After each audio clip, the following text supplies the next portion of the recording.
Good evening, everyone, and welcome to tonight's event called From Private Experience to Public Writing and Back Again, which is part of the Wales in the World outreach program led by the Department of English Literature and Creative Writing and the Cultural Institute at Swansea University.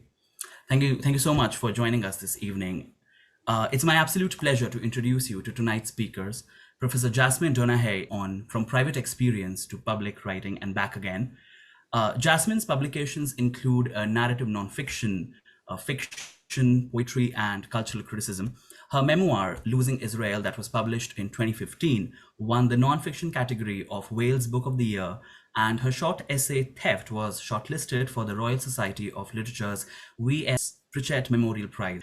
Her research interests include writing about the natural world, identity, and the interviewing of personal and political narrative. Before taking up her part-time post at Swansea University, she worked in the publishing sector as Publishing Grants Officer at the Welsh Books Council, and she was elected a Fellow of the Learned Society of Wales in 2017. A very warm welcome to you, Jasmine. We are absolutely delighted to have you amongst us tonight. So I think that's more than enough for me now, and I would like to ask Jasmine to take over, please. Welcome, everybody. I'm going to talk today, as the title suggests, about public and private writing, but perhaps not quite in the way we tend to think of those two words, public and private. I'm focusing today on non-fiction, writing about personal experience, perspective, personal knowledge, writing about the self, that area of writing that falls within autobiography, memoir. Also some poetry and more expertise-based factual writing. So what I'm talking about kind of covers all of that.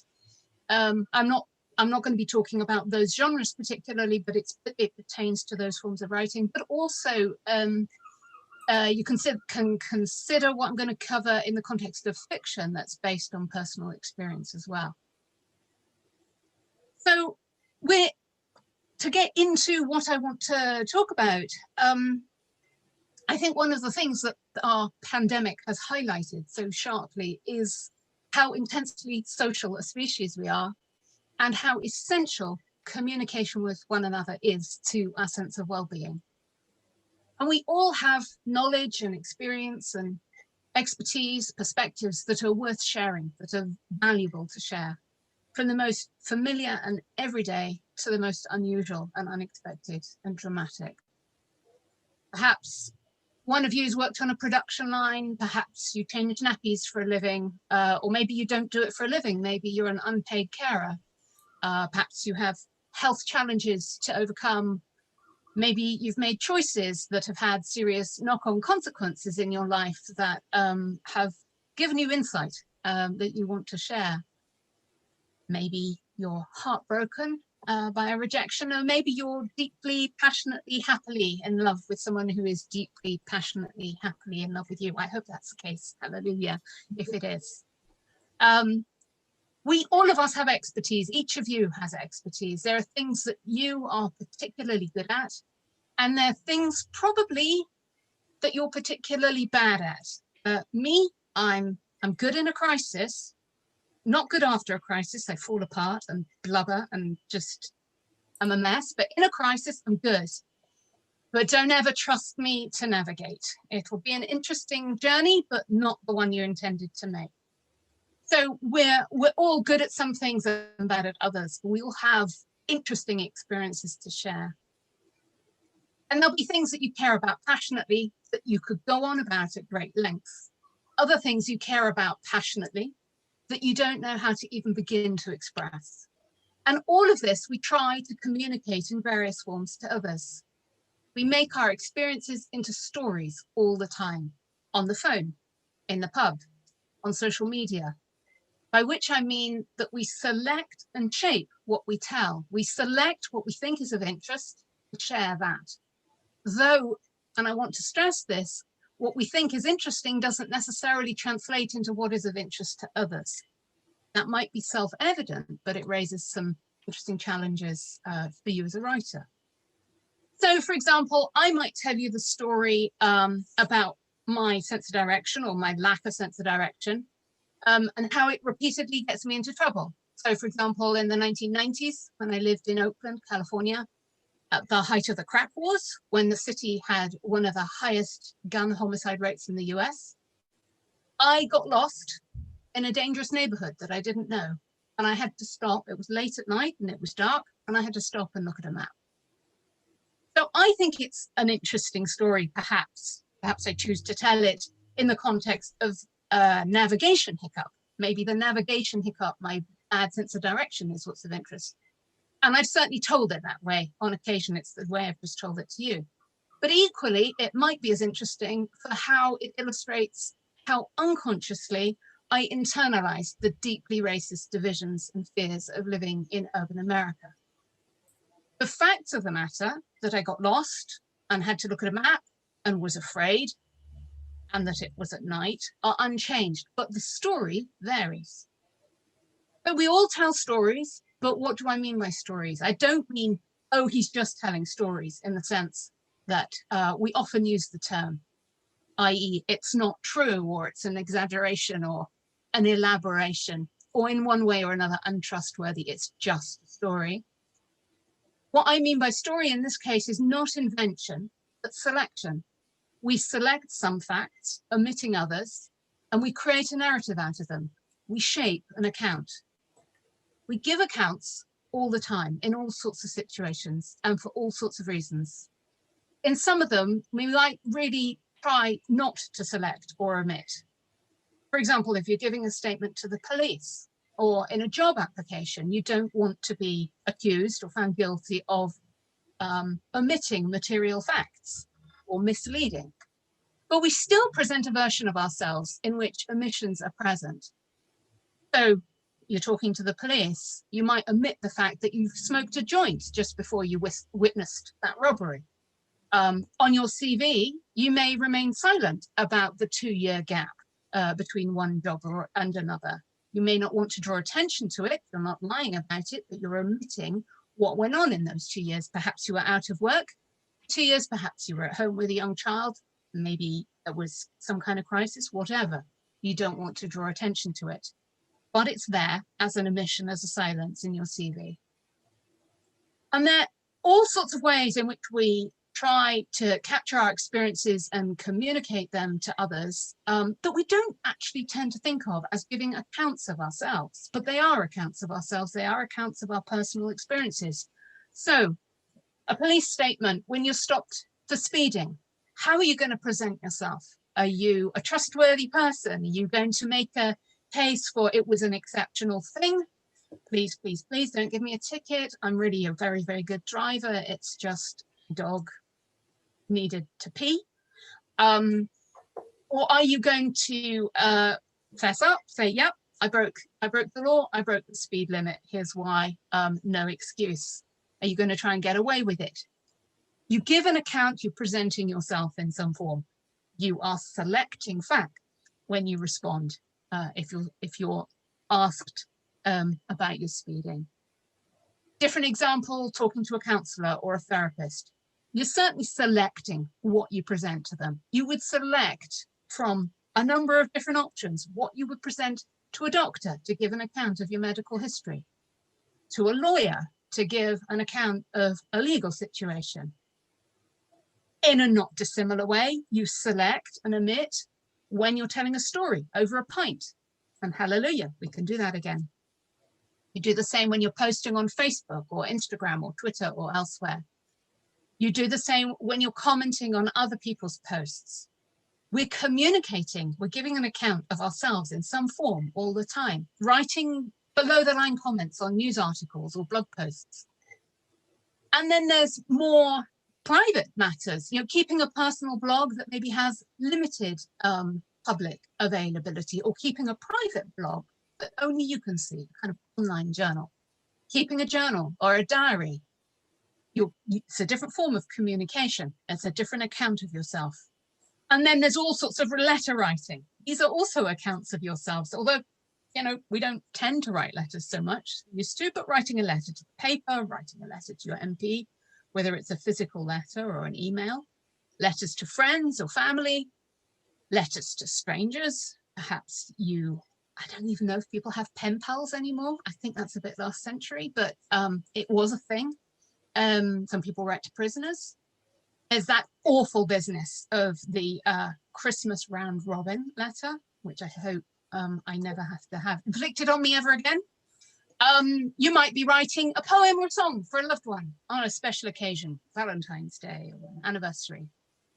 And of course, probably the reason most of you are here, writing for publication or thinking about writing for publication. A book, a piece of narrative nonfiction, perhaps, something for a journal, something for a paper. In all of those cases, you're seeking to communicate something about yourself. And in almost all of them, you're seeking to communicate this to others. Communication is a two-way. It requires an audience, a receiver, a reader. Exceptions, of course, are a private blog or private diary. But even here, perhaps you're seeking to communicate with yourself. Even here in a private diary, you select, you omit, you shape. At least I do. My private diary is certainly not for public consumption. It certainly helps me reflect and understand. But there's plenty of things I don't want to communicate with myself about. There's plenty of things I do not want to think about. So even there, you're shaping what both by what you choose to write about and how you choose to write it. But with the exception of writing that isn't for anyone else to see, your other communications, you are competing all the time for the attention of the listener or the reader. And you're competing to get their attention, and then subsequently you're competing to keep their attention. Whether it's within a subset of your friends on Facebook, or it's the general public, or a potential publisher, an agent maybe, or the bloke sitting at the end of the bar who's going to hear about your heartbreak. And of course, none of us are going to be that person who buttonholes everybody who happens to catch your eye and proceeds to bore a listener to death. None of us are going to be that because what we have to say is interesting, compelling, dreadful, painful, fascinating. And how can it not be? Compels me, it's going to compel you, right? None of us want to be that person that we edge away from or yawn at or roll our eyes at. And yet we all know people like that. And we're all of us at certain points like that some of the time. Because, and this might seem self-evident, but I think it deserves repeating. What's interesting or even compelling to us is often really tedious to others. And we have cruel names for the most tedious versions. You know, those people with particular obsessive interests. Nerd, anorak, geek, train spotter. Train spotter stands in for so many cruelties, I think. And part of what makes them or us or me, for example, you let me start on about birds, one of my train spottery subjects, is that we or I don't seem to notice that you, the listener, the reader, not really interested at all in the blow-by-blow account of whatever it is, a game, a rare locomotive, or in my case, the incredible experience of hearing a golden oriole singing last week in a wood near me. See, I'm boring you already. I could go on about the golden oriole and how beautiful it is.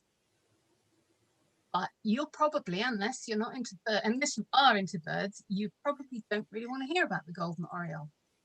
These are cases of a mismatch of teller and audience, of writer and reader.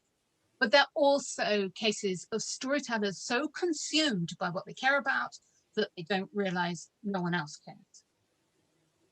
There's currently, some of you might have seen it, there's an ad at the moment for eBay.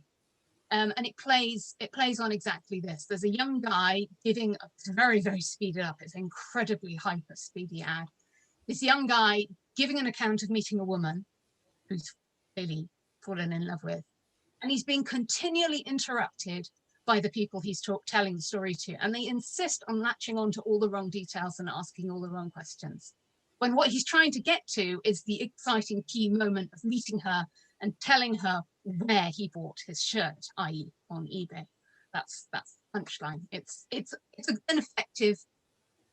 effective ad because we all know that frustration of trying to give an account and other people just not hearing us or not listening or listening to or wanting a different story from the one that we're telling. Okay, so that's about being tedious and boring your listener or your reader to death. But I started by saying that everyone has experiences or perspectives or knowledge that is interesting and worth sharing. So isn't that a contradiction? I don't think it is a contradiction because it's not the subject matter that is in itself interesting and engaging or dull and tedious. It's how you tell the story about that subject matter. The passion you feel might be what gets you to write or communicate your experience or perspective or understanding, but passionate feeling often gets in the way of an engaging story because passionate feeling gets in the way of you seeing your experience fresh and being able to shape it in fresh ways. And by passionate feelings, I mean the whole range of strong emotions: sorrow, pain, excitement, misery, anger, fear, and outrage. Your experience is pressure and pressure. I'm speeding up because I'm keeping an eye on the time. Precious is what I meant to say. Your experience is precious, tender, and unique. But in order for it to be accessible and engaging to others, you need to achieve some distance from it so that you write about it with some degree of detachment. And that's really hard to do with raw experience. It's hard to do with complex experience. And it's also hard to do when you feel this urgency to communicate, either because it's very topical or because there's a need to inform public understandings, or because you need the catharsis of sharing your experience. It can feel very urgent. All of those urgencies are entirely valid reasons to write and are part of the process that effective writing usually goes through. But a sense of urgency is also exacerbated by the immediate now of the demands of social media and of the demands of recognition and the feeling that there's a limited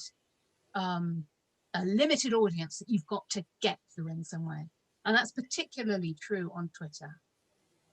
So certainly there are topical and time-sensitive matters that do require urgency.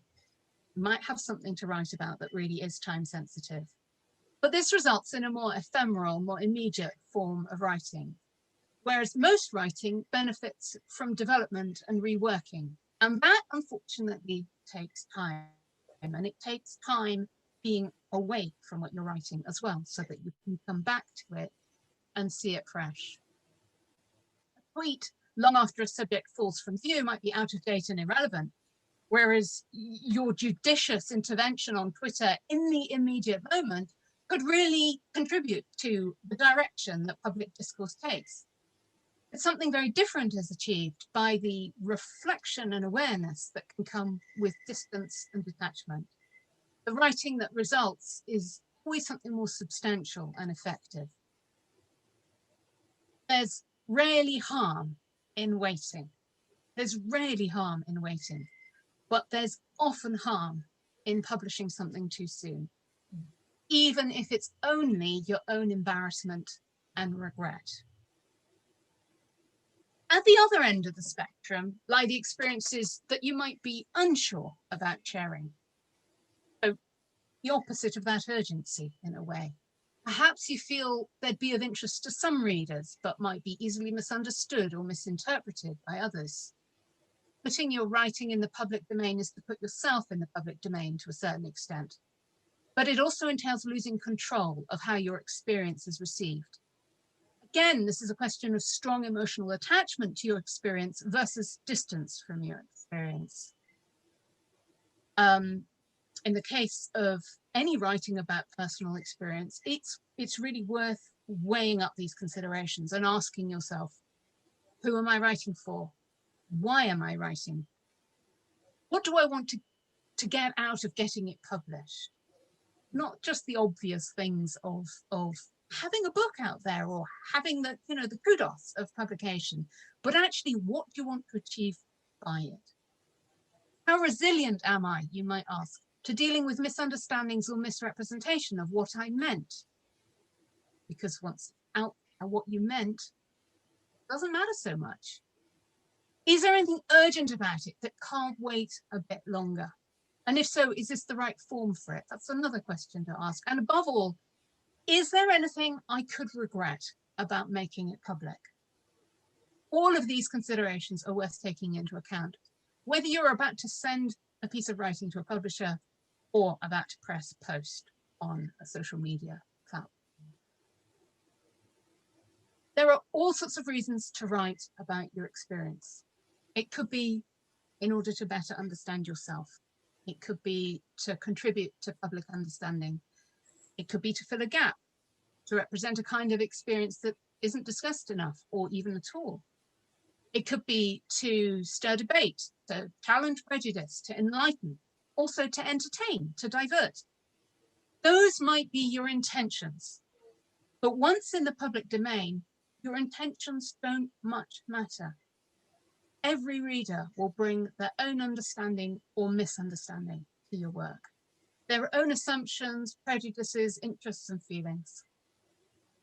The memoir that Ashish mentioned, Losing Israel, that I wrote, it has a shaping narrative about birds, about the importance to me of birds. It's a fundamental experience. It's fundamental to what I was writing about and fundamental to my sense of self. But one day at an event, a reader confronted me. He said, "What's all the stuff about birds for? I could have done without the birds." And it was a really instructive reminder that what I understood my writing to be about, it seemed self-evident what it was about, and what others understood it to be about, categorically not the same thing. Obvious, but also not so obvious. So not everything has to be this either or, public or private, any more than it has to be now. No matter what the urgency you feel or the uncertainty you feel, there is no requirement to respond to the urgency of public debate. You can write without knowing where you're going, without knowing your destination. The process of writing about your experience is a process of growing understanding, no matter what the final outcome. I certainly write that way. It's much the same way as I navigate. It's an adventure. I head out in one direction and I often end up somewhere unexpected. There are all sorts of ways I could extend that metaphor, but I'll spare you, like ending up back where I started from, for example. So I guess in conclusion, I really want to say, set out on that writing journey, no matter what the reasons, known or unknown, for doing it. And no matter what your intentions when you're done. What is public will never again be private. But what is private can always remain private if you wish it to. You don't have to make that decision now, or indeed ever.